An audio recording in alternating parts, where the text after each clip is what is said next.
Curriculum Studies in Chemistry, ESC 216.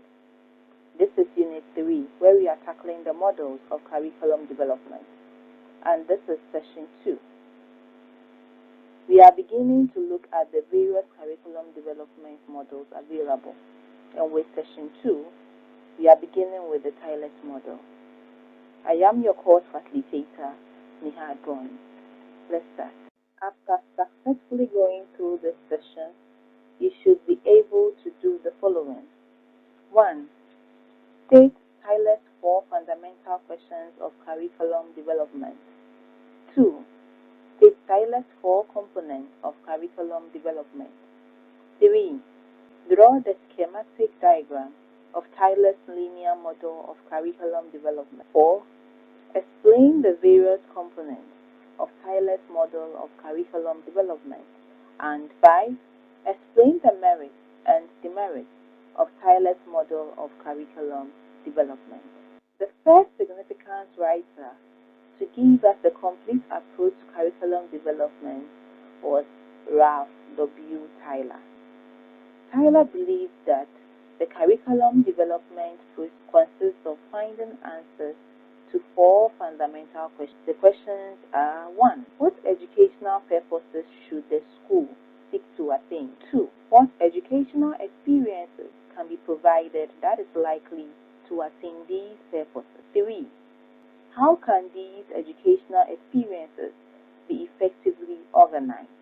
And 4. How can we determine whether these purposes are being attained? He had answers to these questions, and these answers helped him to constitute the components of his model, which are: A. Selection of objectives, B. Selection of learning experiences, C. Organization of learning experiences, and E.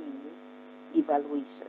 Tyler's model is presented in a diagram with arrows through the steps. And we can see step 1, selection of objectives, step 2, selection of learning experiences, step 3, the organization of the learning experiences, and step 4, evaluation.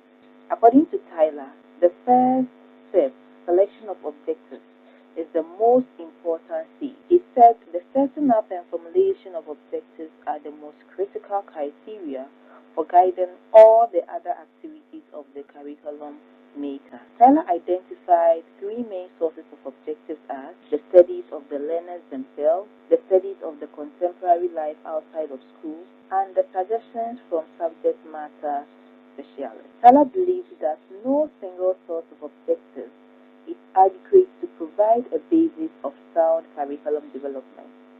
However, he recognized that there is a twofold problem in using objectives from these sources. Firstly, too many objectives will be generated, and secondly, some of them will be inconsistent with others. To solve this problem, Tyler suggested that the objectives generated from the 3 sources should be filtered through 2 screens, which are the philosophical screen and the psychological screen, which will help to eliminate the objectives that are unimportant or inconsistent.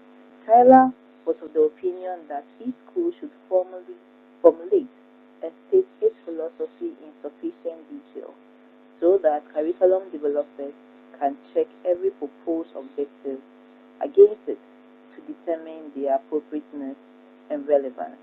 Tyler also recommended that in stating objectives, curriculum developers should avoid vagueness and rather be more specific, that a degree of precision is necessary so that teachers could know how to proceed in planning their learning experiences to achieve objectives.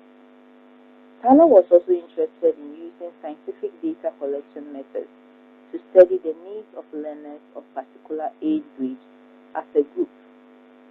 He thought that the use of non-reference tests to determine whether students of a particular school need to receive particular instruction on reading can also be used to obtain valid and reliable objectives from contemporary society and subject specialists.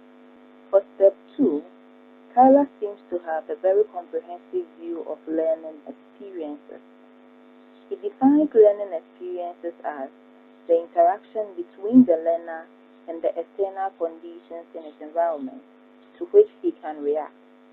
This means that anything in the environment of the learner with which he interacts to the effect of having a relatively permanent and positive change in his behavior is part of his learning experience. This, of course, includes the skills, the values, the attitudes, and subject matter content or knowledge. Learning experiences for Tyler are actually activities that may be written into the curriculum plan and which provide opportunities for students to reach the objectives specified. For example, if it is intended in the chemistry curriculum that learners should be taught how to prepare laboratory solutions, then the learning experience might include teaching students in a step-by-step manner the mole concept and how to weigh samples in the chemistry lab using balance. Also, you have to teach the students the concept of dilution and the meaning of acid of the lab solution, among other things.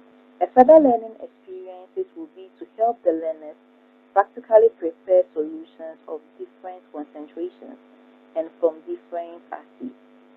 Hence, learning experiences are made of two parts, the theory and the practical. The theory refers to the mental activities, that is, the kind of activities that learners have to use their mind. The practice refers to the physical activities undergone alongside the theoretical knowledge acquired. Tyler suggests as a principle in selecting learning experiences that curriculum developers and teachers should simply select those learning experiences that are most likely to help students realize the desired objectives. He explains that learning experiences should be selected so that students will have sufficient opportunity to experience and successfully accomplish the tasks that are set for them. Again, he explained that learning experiences must be relevant to the needs, the interests, and purposes of learners. It is significant to note the third step for Tyler, organization of learning experiences, which is the stage of implementation. That is the phase when teaching and learning actually takes place. Teachers are expected to make important decisions relating to instruction or the methods of teaching that will best help to realize the stated objectives. Now, the final stage in Tyler's framework is evaluation. This is the stage when curriculum developers and teachers have to take stock of what they have been doing and whether their efforts have made the desired impact on the learners.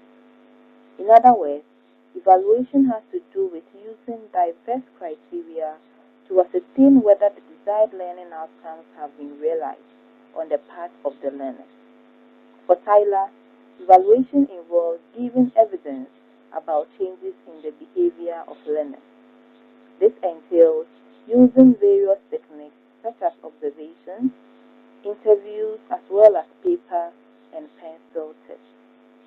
Tyler believes that evaluation of learning outcomes should not only be done at the end of the instructional sequence, but should also take place on an ongoing basis in the course of instruction, and that the data derived from such evaluation should be used to improve the curriculum and instruction process. He also emphasized the need to use valid and reliable test instruments in the evaluation of learning outcomes. Tyler's model has several merits to its credit. 1. In the first place, it gave the world the first complete and comprehensive view about how the curricula of schools should be systematically planned and organized. 2. It is the basic model of the objective approach. Many other models are attempts to improve upon Tyler's rationale for curriculum development. 3. Tyler's model has had much more influence on curriculum thinking than other models. Most curricula of schools worldwide were deliberately patterned after the Tyler's model. 4. Tyler's criteria for selecting objectives are value-free and generalized. In other words, it does not impose any particular philosophy of education for use by the schools. This makes it possible for the model to be used in all kinds of schools and cultures. Tyler's model is not without its own demerits. It faced a lot of criticisms from curriculum scholars. Here are a few of them. First, it was criticized for being simplistic and mechanistic. This is because it presented the curriculum development process as a linear and a simple, straightforward activity that begins with objectives and ends with evaluation, which is mistaken because curriculum development is actually more complex in practice. It is now widely believed that evaluation should not be reserved until the end of the instructional process. Rather, every stage and aspect of the curriculum and instructional process can be evaluated. Secondly, Turner and Turner argue that Tyler presented the three sources of objectives as separate entities and did not show their relationship with each other. They are of the opinion that it will be difficult to combine all these sources consistently, especially if they represent very different priorities. Thirdly, there was another critic on the subject specialist as a source of objectives, on the grounds that learning subject matter is neither the only nor the highest purpose of education, and therefore the contributions of subject specialists would consist of defining how some purposes might be reached, but not what the highest purposes should be. Tyler downplays the selection of subject matter knowledge or content in the curriculum process. He treated content as only an aspect of learning experiences and does not seem to place so much importance on it. And fourthly, Tyler did not indicate adequately the interrelatedness of the components of the curriculum process, with each element considered in isolation, except for the one-way track using the arrows from the objectives through learning experiences to evaluation. Some self-assessment questions. 1. Tyler believes that curriculum development process consists of finding answers to 4 fundamental questions. Write down these 4 fundamental questions. 2. Draw the schematic diagram of Tyler's linear model of curriculum development and explain the role of the philosophical and psychological screens in the model. 3. Tyler's criteria for selecting objectives are value-free and generalized. What does this mean? 4. Give 2 merits and demerits each of Tyler's model of curriculum development. We have come to the end of this session. In this session, we learned about Tyler's model of curriculum development. We studied its diagrammatic representation and what each component entails. We also looked at the merits and demerits of this model. Do you think you would have adapted this model for your curriculum development? Think about that and see you in our next session. Thank you and bye.